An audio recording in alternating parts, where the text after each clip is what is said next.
waiting for anyone else. No, we're not waiting for anyone else. We're live on Facebook now. We're ready to go. I'm going to turn on the recording here. Excellent. Okay, good evening, ladies and gentlemen. Thank you so much for joining us. Tonight we're going to be discussing a little bit about the Parasha, but also a little bit about the Haggadah. So I hope that you have your Haggadahs with you. If not, it's not going to be too difficult, but we're going to be going through. There are two beautiful ideas that I saw today on the Parasha. People often think that when you get Parasha Vayakhel Pekudei, it's a rerun of the Parasha of Teruma and Tetzaveh. So there's not much more to see. And truth be told, if you look in Rashi, you'll find actually that there's not that much Rashi there, because Rashi is like, I explained already how to make these things in Parashas Teruma and Tetzaveh. But there's still many, many beautiful ideas to be gleaned from it, and I want to share two ideas with you. The first one's in Vayakhel, the second one's in Pekudei. So the first idea in Vayakhel is the following. What happens is Moshe Rabbeinu calls together all the Jewish people. We're on page 516, and then we're going to move to 518 in the Art Scroll Chumash. Moshe Rabbeinu calls together all the Jewish people, and he says to them, listen, first of all, I want to tell you about Shabbos. Even if we're going to build the Beis HaMikdash, if we're going to build the tabernacle, you have to realize you cannot build it on Shabbos. Then he tells them all the different materials that they need to have and what they're going to make with them. And after that, it says all the Jewish people in verse 20 tells Moshe. The Jewish people left Moshe Rabbeinu, this is page 518, and they go and they start bringing things, tons and tons of things. And we get to a point where the people come now on page 520, verse 4, chapter 36, verse 4, Lamed Vav Daled. The wise people that were doing all this holy handiwork came. They all came from their respective things that they were doing. And they said to Moshe to pass on, too much stuff, more than we need for doing the different things. God commanded us to do certain things. We have more than enough to do all those things. Moshe Rabbeinu sends out a command by Abiru Kol Mamachane Lema. There was a voice that went around saying, Ish v'isha, man and women, they should not bring any more things for the donations they're taking for the holy temple. And then people stop bringing. That is what the pasuk tells us. So when we speak about this over here, that people they told them not to bring anymore. So in the Gemara in Shabbos, it tells us that from here we know that you cannot carry on Shabbos. You're not allowed to carry on Shabbos. And the question is, why did we now need to tell you the halacha of carrying on Shabbos? Isn't Shabbos one of the Shabbos is one of the 10 commandments, which was commanded many, many times, many, many months ago, as far as the timeline over here goes. And since Shabbos was commanded many, many months ago, there's no point in discussing it again now. Why are we discussing it again? That's the question that we're asking. Or why are we giving you a new directive? We're telling you something new that wasn't told to us before. Suddenly the Jewish people told, oh, by the way, everybody, you're not allowed to carry on Shabbos. Well, why wasn't carrying included previously? So Rav Yaakov Kamenetsky, in his Sefer Emes LeYaakov, says a beautiful idea. And the idea that Rav Yaakov Kamenetsky says is as follows. And it goes back much, much earlier in the Torah, all the way back to Parashas Beshalach. And in Parashas Beshalach, we read the following. This is page 380. If you have an Art Scroll Chumash, you'll be looking at page 380. Vayasam Moshe, we're verse 22, chapter 15, verse 22, Tesvav Chav Beis. Vayasam Moshe Yisrael Yamsuf. Moshe Rabbeinu took the Jewish people away from the Sea of Reeds. Vayetzer Midbar Shur, they get to the desert of Shur. Vayelchu Shlosh Yomim HaMidbar V'Lo Yamotzu Mayim. They went 3 days in the desert, they didn't find any water. Vayavo Marasa, they came to Mara, V'Lo Yachlu Yishlas Mayim Mimara, they couldn't drink the water from Mara. Ki Marim Hey, because they were bitter. Ken Kol Shema Mara, and therefore was called Mara. Vayilaynu Ha'am Al Moshe Lema Manishta. So the people complained to Moshe Rabbeinu and said, hey, What are we going to drink? Vayitzak el Hashem. Moshe Rabbeinu calls out to God. Vayereshem hates God, sends him or shows him a tree. Vayashlech al he throws into the water. Vayimtiku amayim, and the water becomes sweet from that. Shom samlo, there he established for them, for the nation, chok mishpat, ordinance and a decree. V'sham niso, and there he tested him. Now, what does that mean? Shom samlo chok mishpat v'sham niso. So Rashi tells us that in Bemara he gave them some of the Torah already. Number 1, Shabbos. Number 2, Parah Aduma. Number 3, Dinim.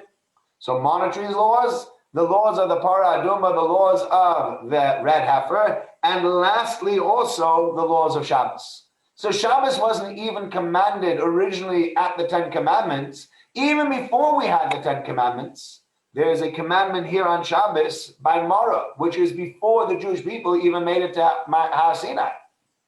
So what were they told in Mara, and why were they told that in Mara? And what was added on now later by Shabbos when we start building the Mishkan? So what Rabbi Yaakov Kamenetsky says is when the Jewish people made it to this place called Mara, and the water was very, very bitter, and they couldn't drink the water, what did God send them? What was this tree? So the Mefarshim explain, actually, the tree was not a sweet tree. It wasn't something that would actually sweeten the water. It was a bitter tree.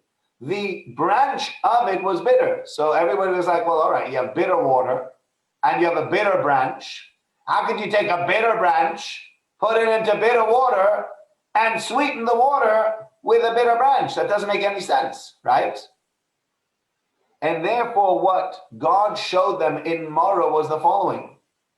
There's a famous story. This is the story that he quotes.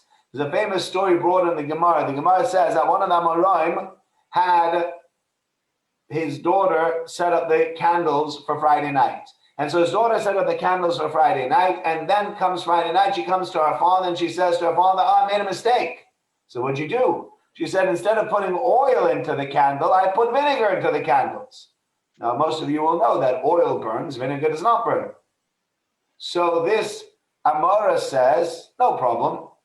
Misha amal shemen v'yadlik, yom alachometz v'yadlik. The Creator who created nature in such a way that he tells oil that it should burn and it burns, he will instead allow the vinegar to burn. And what he was basically saying is, why should oil burn and vinegar shouldn't burn? It's only because God created nature like that. If God had created nature the other way around, then vinegar would burn and oil wouldn't burn. But there's no logical reason behind it. This is just how God wanted his world to work. And therefore he said, God can change the teva, God can change the nature of the world at any point in time. And here also we see in Mara, we see God's might over the world. You have a bitter water fountain. You have a bitter piece of wood. And that bitter piece of wood took bitter water and sweetened it. To show us that God is in charge of creation. God is the one that makes the decisions as far as creation is concerned, what can be considered and what cannot be considered. What does he want his will to be and what will not happen. And therefore, Shabbos was one of those things that was commanded because Shabbos is really the day where we cease all our creative actions. We stop doing anything creative. And the reason we stop doing anything creative on Shabbos is because we try to remember God created the world, and therefore we won't be creative on day 7 to remind ourselves that God creates the world. So that's Shabbos as it was given in Mara. However, there is one malacha, there's one thing within all the 39 malachas, within the 39 forbidden things that you're not allowed to on Shabbos, which the Gemara actually calls melacha grua, or Tosfos calls a melacha grua. It's considered a substandard. It's considered a deficient kind of melacha. It's not the same level as all the other things that you do on Shabbos. Why is that? So let me explain.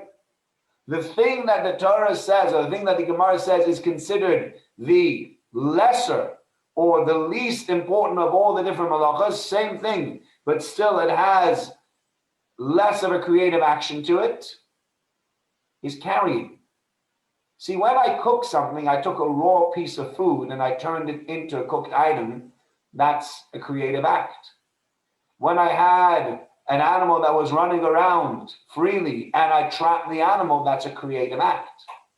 When I plow a field, when I plant in a field, when I sow the field or I reap the field, all that is creative action. Whereas carrying is nothing creative. If I take a chumash that I have over here and I decide to take it from here to somewhere else, nothing creative has happened other than I've moved the place from one place to another. But that's not creative. That's just, it happens to be that I moved them from here to there. And therefore, says Vayakhel Kamenetsky, at the time that God gave us Shabbos over here in Mara, he didn't mention yet the halacha of carrying, because carrying didn't have anything to do with creation. And the Shabbos that was commanded to the Jewish people in Mara was specifically commanded to them there because he wanted to tell the Jewish people that he is in charge of creating things and nobody else can change his will in that way. Now comes the Mishkan.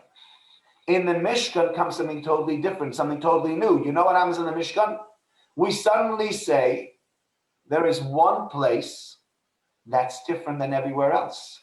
Until now, we assumed everywhere is the same. This place, that place, my tent, my house, your house, everywhere is the same. And suddenly God says, no, I've changed this place around. This area where we're going to put the tabernacle becomes holy and has a different set of rules and guidelines to everywhere else where you're going to be. And now God tells us that not only creative action is something that he controls space as well. And so that space now is some areas of space that are holy and some areas of space that's not holy. And who makes the decision of what's holy and what's not holy? God makes that decision. And therefore, because we now added another dimension to Shabbos, the dimension of space, therefore, says Vayakhel Kamenetsky, we now added another dimension as far as the halachas of Shabbos are concerned as well. And that is the halacha of carrying, which has to do with space.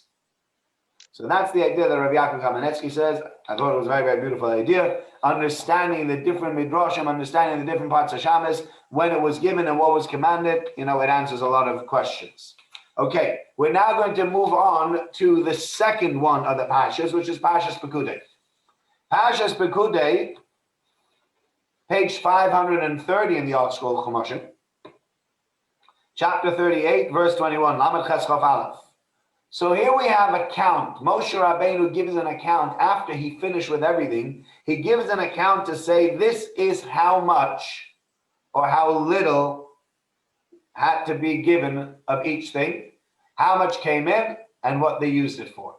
So they count up the gold and they count up the silver.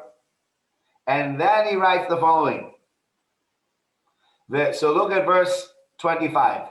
The chesed pekudei ha'eda me'as kikar. The amount of silver that was given by counting the people was 100 kikars worth, 100 talents, plus 1,000, u'shva me'as, and 700, the chamisha v'shivim, and 75 shekel v'shekel kodesh. So we have 100 kikar plus 1,775 shekels. That's the amount that we have. And then we tell you the following in verse 27. Vayhi me'as kikar hakesef.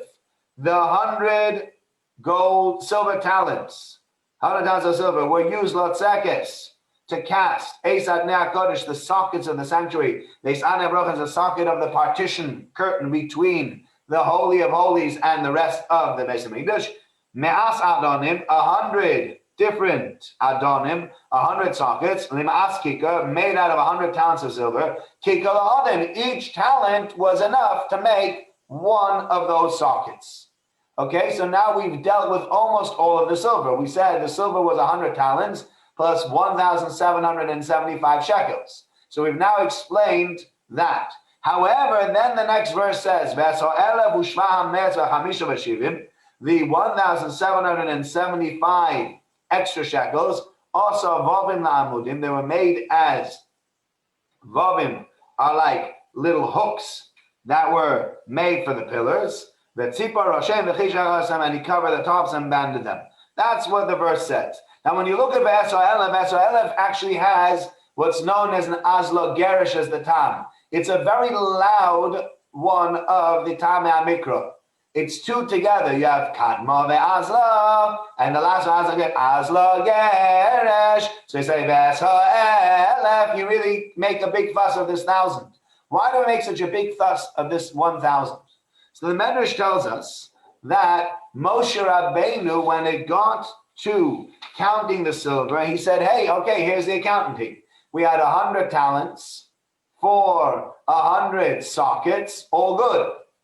Wait a minute. There was another 1,775 silver shekels, and I have no idea what happened to them.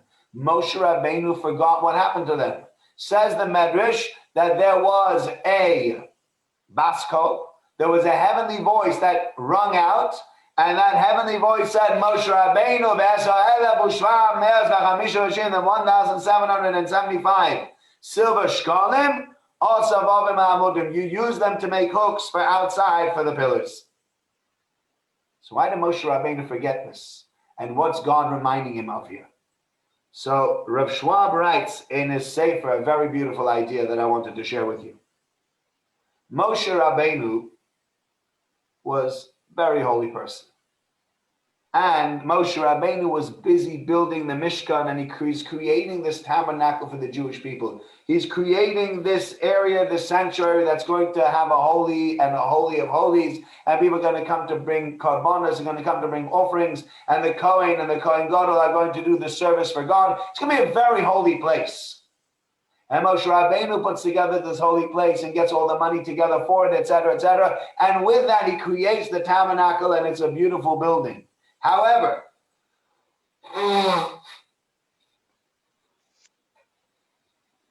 God felt in all of his haste or in all of his endeavors in trying to create this holy area, this holy place, he forgot about the little people on the outside. Not every person is as tuned in to the Judaism. Not every person is as holy. Some people do more, some people do less. So every Jew is a Jew. There's no such thing as a better Jew and a worse Jew, but you can find holier Jews and less holy Jews. You find some very, very holy people, very pious, very righteous people, and they're inside within the Beis Hamikdash, within the Mishkan. But Rav Schwab says, but there are people that are on the outside as well. They're not in. But just because they're not inside the Mishkan, they're not as holy, doesn't mean that they should be shunned. Doesn't mean they should be forgotten about. Doesn't mean that they have no value or no meaning whatsoever. And so Moshe Rabbeinu forgets about these vavim. Moshe Rabbeinu forgets about these hooks because the hooks are on the outside. They're not inside the Mishkan. They're on the outside of the tabernacle. And because they're on the outside of the tabernacle, Moshe Rabbeinu looks at them and says, oh, they're not as important. They don't really have the same value. And so he forgot about them. And God says, when you're making an accounting, when you're looking around how much silver is there, and you have 100 talents plus 1,775 silver shkalim, you need to know where those 1,775 silver shkalim went as well. Vayakhel, what are you going to do with that 1,000? What are you going to do with it? How could you forget it just because it's outside and not inside? You as the leader of the Jewish people have an obligation to speak and to minister not only to the people that are close by, not only to the people that are inside the Kodesh HaKadoshim. You need to make an effort to get out there and to speak to even the people that are not inside the Kodesh HaKadoshim, the people that are outside the holy and outside the holy of the holies and outside maybe the Mishkan entirely. But they're part of the cheshbon, they're part of the calculation. And you need to reach out. And the truth is, this is one of the most difficult parts. If you speak about a rabbinate, that is really the most difficult part within a rabbinate, if you think about it. Oftentimes, I've given sermons, and after the sermon, I've had people come over to me and they say, Rabbi, you're preaching to the converted. Everybody who's here buys into your idea already. You don't need to be telling us these ideas. And they're right. Partially, they're right. Some of the ideas that I share with you, You know them already. And not only do you know them, you live by them. And sometimes it's not for you, it's for other people. The problem is, as a rabbi, you need to really find ways to engage those people that are a bit more on the periphery. As Clyde used to like calling them, the backbenchers. The people that don't sit on the front benches. Not the people that come every day or once a week. What about the people that come only twice or three times a year? What about the people that come once every 2 or 3 months? How do you engage those people? Or do you just forget about them and you say to yourself, you know what? I have a group of people here that are willing to hear what I have to say. Every Tuesday night, I can turn on my Zoom, I can turn on my Facebook, I can turn it on anytime. I can record it, upload it, people listen to it. Wonderful, excellent, and feel good about myself. But are you really taking the steps necessary to reach out to the people who are outside of that and to touch those people? That's where the work is at. That's where the work in the rabbinate is at, not of the low-hanging fruit. The low-hanging fruit is easy. Everyone can teach the low-hanging fruit because they're desperate to hear and they're desperate to learn. Look for the people that are outside the Mishkan. Look for the people outside the shul. Look for the people outside of the tabernacle and see if you can make a difference of them. And if not, and you forget about them, then God says you better not forget about the people on the outside. You cannot forget the people who are on the periphery and just focus on the people in the inside, your inner circle. Then you're doing a big disservice to yourself and to the Jewish people. You need to think wider and you need to think broader. So those are the two ideas on the Parasha. I just would like to share with you one more idea. And here, this is an idea that comes from the 4 sons. The 4 sons is an interesting Parasha. It's an interesting thing because you have in the 4 sons, there really aren't, the Torah doesn't say specifically there are 4 sons. It's just when the Torah teaches us about the different times a child might ask his father or his parent the question, why is it that we do certain things? So there, the Torah phrases the question 3 or 4 different ways, or 3 different ways. 3 different questions and 1 answer without a question. So you have the Chacham. Chacham ma'o'ima. What does the Chacham say? I think the Chacham is a Parshas Vayakhel, if I remember correctly. The Chacham says, Maha Eidos ve'achukim ha'mishpatim ha'shiva ha'shetziva ha'shev l'keinu eschem. Eidos, testimonies. Chukim, mitzvahs that we can't understand. Mishpatim, mitzvahs that we could understand. So God gave us 3 different types of mitzvahs. Ashetziva Hashem Elokeinu asanu. Why did God command us to do all these mitzvahs? And we tell this child, Ve'af ata amar, here it's in Vayakhel chapter 6, verse 20. If your child will ask you tomorrow, saying, what are the testimonies, the achukim and the decrees, the mishpatim and the ordinances, which God, our God, commanded you? And you say to them, according to the Torah, it says, and God took us out, and God made great miracles, etc., etc. The Haggadah says something else. You should say to him, like the halachas, like the halachas of Pesach, we do not eat after the Afikoman, we cannot eat anything. So what is that? What answer? What does that have to do with anything? He asked a question over here, a very detailed question, and we tell him, by the way, you're not allowed to eat after the Afikoman. That doesn't seem to be an answer on the question. So many people say a similar idea that I'm going to say, but I felt that sort of to give it a bit of a twist of my own within this idea, and that's the following. So the simple way of understanding it is that you should tell him all the halachas all the way to the final halacha, which is that you don't eat after the afikoman, which is literally the end of the Seder. Tell him everything from A to Z. That is the simple idea, the simple understanding of it. But there are those that understand it differently, and I think a very beautiful idea to mention and maybe to speak about also by the Seder. Maha Eidos, the Chacham is asking, why do we need so many different mitzvahs reminding us of Pesach? You have testimonies, which are mitzvahs that are testimonies for Pesach, And then you have decrees, things you don't understand, and ordinances, things that you do understand. You have so many different things for Pesach. Why so much? Why so many things? One or two is enough.